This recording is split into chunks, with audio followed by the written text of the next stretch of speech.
My wife thinks I'm having an affair with my new recruit, but I'm just trying to advance my career, and now she's giving me the silent treatment. Posted by you/throwaway565611. I know this is long, but it's necessary. My marriage might be on the line. Help a bro out. My wife, 29F, and I, 32M, have been married for 2 years, together for 8. She's never been the jealous type until recently with this situation. I started a new job about a year ago. It's a management position and requires a lot of recruiting. I've been doing pretty well building a team. I need to in order to advance further, and I'm so close. I make great money doing what I do and have been able to provide my wife and me with a much better quality of life as a result. Anyway, one of my recent recruits is a young female, let's call her Emily, 22F. She's a great addition to my team, she brings in awesome numbers, is very teachable, and is all around just fun to have in the office. And yes, she's very attractive. But I'm faithful, I love my wife, and I would never do anything inappropriate. My wife hates her. I'm not used to this from her. I've had female friends and colleagues in the past, attractive ones too. It's never been a problem. But Emily, holy crap. We've been fighting constantly now. Part of team building and keeping your team is being social with them. This is encouraged by the higher-ups, who even cover the cost of nights out to hang out with your team in an informal setting. We encourage team members to bring their spouses too. Well, about 3 weeks ago, we were supposed to have one of these nights, but we had 2 road trips going on, so most of my team was out of town. I only had Emily and another new guy in town, and the new guy bailed. Normally, my wife would come, but she was working. So it ended up just being Emily and me, eating wings and having some drinks.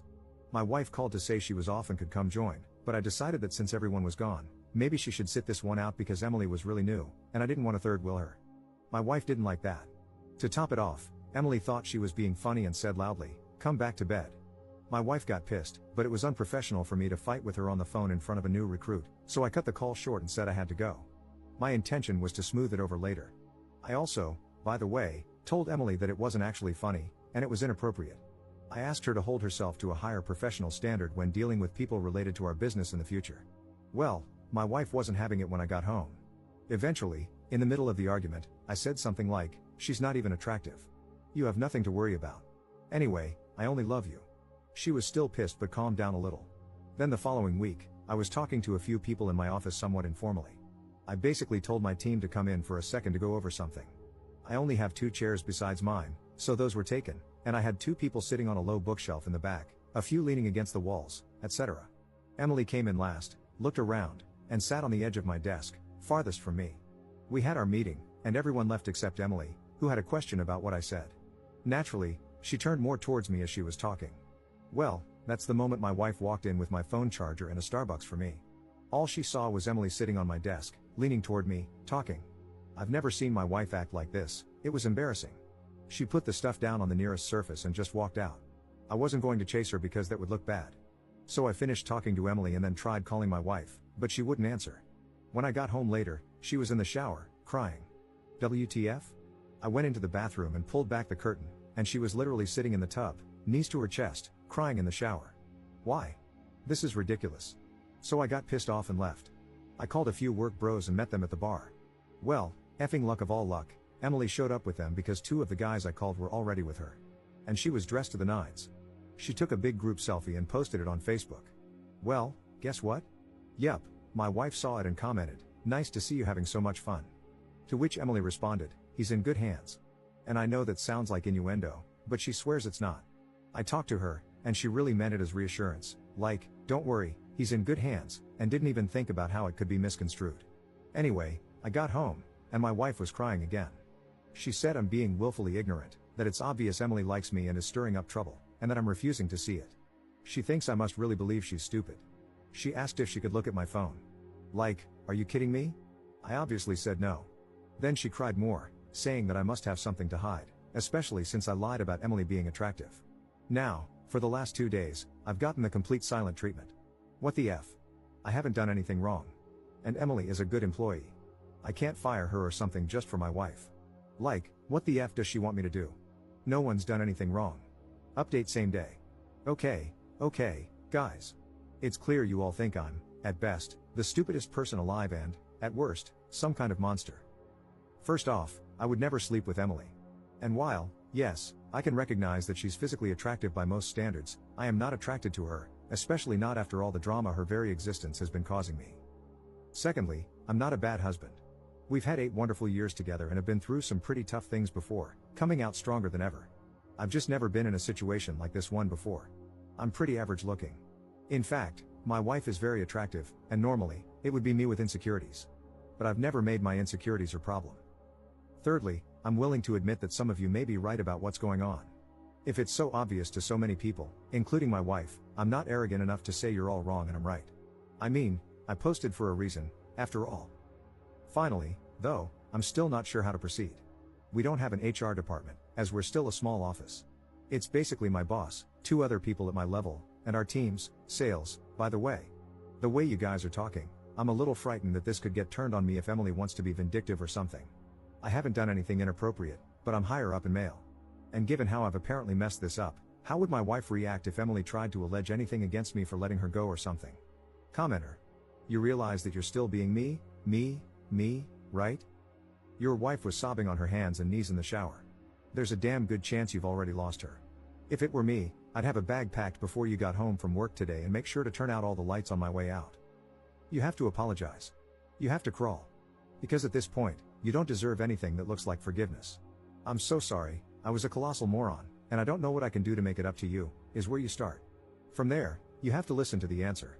And if the answer is go away, you're going to have to accept that too. Ops response. Go away? Seriously? I never slept with this girl. I've never even flirted with her. The crying in the shower thing, yeah, that was effing stupid. Out of all of it, I feel the worst about that because I did have control over it. No one was watching. There are no excuses. But for our relationship to fall apart after 8 years over a sequence of events that have only happened over the past 3 to 4 weeks? That's a bit extreme, don't you think? I need to know what to do next so I don't keep effing up, on both fronts. Begging for forgiveness is a good start. I just wish I understood this more. I hear what all of you are saying, and I can understand how it looks, but I just wish I really understood how all this happened. Second update same day. Okay. Well, I've been talking to my wife off and on all day since I posted, echoing some of your sentiments and apologizing, trying to be empathetic. But she really isn't too interested in anything I have to say, although she is actually speaking to me nonetheless, so I guess that's something. I have Emily an assignment that requires her to be mostly out of the office and in the field for the next couple of days under the supervision of someone else, so we shouldn't really have contact for now while this is getting sorted. Going home now. I'd say wish me luck, but I doubt you will. I'll update later. Third update 1 day later. It went about as well as could be expected. I explained that I really didn't get the whole situation before, but I do now. I showed her this thread, apologized, and told her I was willing to do whatever I could to make things right. I reassured her over and over again that I didn't cheat on her. She's not sure she believes me about the cheating or sincerely understands what I've done wrong, but in any case, she's incredibly hurt. After much discussion, tears, and begging, from me, this is what she wants from me. 1. Space. She wants me to move out for a while, and she doesn't have a set time for when I can come back. 2. Counseling. Both as a couple and separately. She says this incident isn't the first time I've been unable to see things from her point of view and have hurt her as a result. Not only that, but she feels she needs help trusting me again. 3. Like many of you, she thinks, putting it mildly, that Emily needs to go away, far, far away. She wants me to tell Emily why and wants to be able to listen in somehow. I don't know how I'm supposed to do that. I feel like it crosses some sort of professional line, whether I'm willing or not. And finally, she said she doesn't know what's going to happen with us, even if I do all these things. She cried a lot, which isn't surprising. I feel awful, scared, and really effing stupid. I love my wife, and I haven't done a good job of showing it lately, I realize that now. But I really don't want to lose her. I'll be speaking to my boss tomorrow about how best to deal with this in terms of letting her go, transferring her, or something. My wife wants her fired, period. I'll see what I can do. I'm in a motel right now. I spoke to my father, and he pretty much told me I'm an idiot and to do whatever it takes to fix this. My parents are very fond of my wife. Thanks again, guys. I didn't realize how bad this was. God only knows how much worse it could have gotten. Op when told Emily should be fired. I'm aware she should be fired. If you've read all my posts in this thread, you know I've figured this out. I spoke with my boss today. After first making sure I truly hadn't done something inappropriate with her, he agreed that she needs to go. You have to understand that the culture of our small office is very informal. We all make off-color jokes, rag on each other, and goof around. But at the same time, our image is important. I may joke around with you and be your buddy outside of work, but make no mistake, I should also appear to you as someone who is serious about the business and has my act together. That's why I don't like scenes or letting on about troubles in my personal life. My wife has always understood how this works. That's why when that first very inappropriate joke was made, I tried not to make much of it. I thought it was possible that Emily, having seen how the office camaraderie works, just thought she was being funny but failed. So, as I said, I spoke to her about it being inappropriate but didn't make it a huge deal. I also thought that given my wife's knowledge of how the office works and her prior exposure to it, she might be overreacting. A major fail and error, I know that now. I was seeing the things going on as isolated events, each with an explanation, rather than as one entire mess, which is what it actually was. I'm very embarrassed by my oversight as a professional and extremely sorry as a husband. The tough part about letting her go is that she is a good employee in the sense that she hits and exceeds all her sales targets, is well liked, and is considered a hard worker. It will be very obvious why she's getting fired because of that. Now that I have a grasp of the situation for what it is, I fear, and my boss agrees, that she may be the type of person to make her termination messy. Given that we're a newer office, this is problematic. My boss believes we were being baited from the start and that she not only knew what she was doing, but that it probably had little to do with me and more to do with her trying to set herself up for something or create some sort of sordid leverage. I have no idea. All I know is that I have to fix this immediately but carefully. However, my wife doesn't want careful, she wants swift, decisive action she can save her. I get that, I really do. But that's the part I'm trying to figure out now. Up on the legality of recording the firing or the firing itself. I'm not in a state, I don't reside in the US. We don't think she has a legal leg to stand on. It's the court of public opinion and the company's reputation we're worried about. I told my boss that if it came to that, I'd leave. I hope that's not the case, though, as my wife got me this job and, despite this incident, has been proud of my work here. I was injured a few years ago and couldn't work my labor job. She knew someone in a higher position here and got my foot in the door with no experience. I'd hate to leave in disgrace with nothing else on my resume for this field of work. It would be very hard to continue leading the lifestyle we do. Commenter. Jesus Christ, and your wife got you the job? Well, it's all well and good, but your marriage should absolutely come first. So, you're firing Emily? When? Ops response. When she comes into the office after being in the field today, the boss will be present. We've decided to just get it over with quickly, like ripping off a band-aid, and deal with the fallout, if there is any, as it comes. She will be told why, and I'm going to record it on my phone for my wife, but I'll have to make sure I delete it right after. I'm going by our place tonight to grab a few more things, so I'll show her then. By the way, for those who may be curious, my boss was pretty exasperated with me and told me very firmly not to let anything like this happen again because if I can't control my team members, I shouldn't be in my position. He admitted our personal friendship saved me here and that I get just one chance, this was it. Fourth update 1 day later.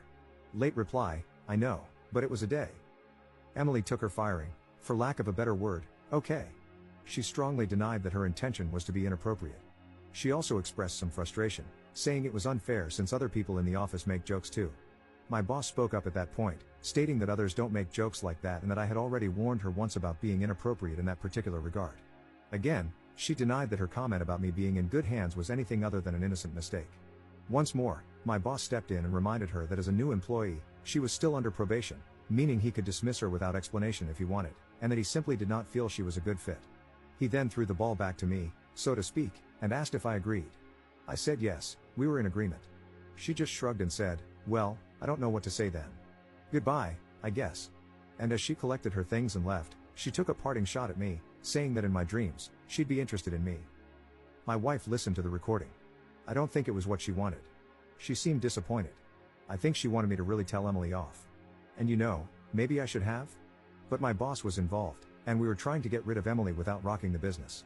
My wife was happy that Emily is gone, but then she got kind of weird. I was confused because I thought that's what she wanted. She ended up crying and basically said she was still scared that I'd see Emily. Especially with me staying at a motel, who knows what I'm doing? She doesn't know what to think anymore. With me out of the house, she has to trust me, but right now, she doesn't. I told her there was nothing to worry about, like my saying that mattered in any way, and that if she wanted, I'd stay at the house but in our spare room or something. That wasn't good either because she doesn't want me there right now. So, I just admitted that I really didn't know what to do then. She said she didn't even know what she wanted either. I ended up calling my parents and asking if I could stay with them for a while. They said that was okay. My wife liked that arrangement more, probably because then I'm supervised. I tried not to be insulted by that because I know I'm in the wrong here, so I should just take it. While sitting on the couch talking, watching her cry, she asked me to just hold her. I had tried to earlier, but she pushed me away. Anyway, I held her. Then we ended up kissing, and one thing led to another. I'll let you fill in the blanks. But I was kicked back out shortly after to pack my things from the motel and go to my parents. She said she still loves me, of course, but that she's still pissed off, hurt, and unsure of things, regardless of what happened tonight. Seeing how hurt she is and being so scared of losing her, I'm really starting to understand how much I've messed up lately, and not just in this situation. She's been really patient with me, and I've been screwing up. I reread my original post, and I'm actually embarrassed at how selfish I've been. Editor's note. Op hasn't posted another update since the fourth one in 2014, so I'm assuming this is concluded and he's worked hard to rebuild his marriage and move forward with his life.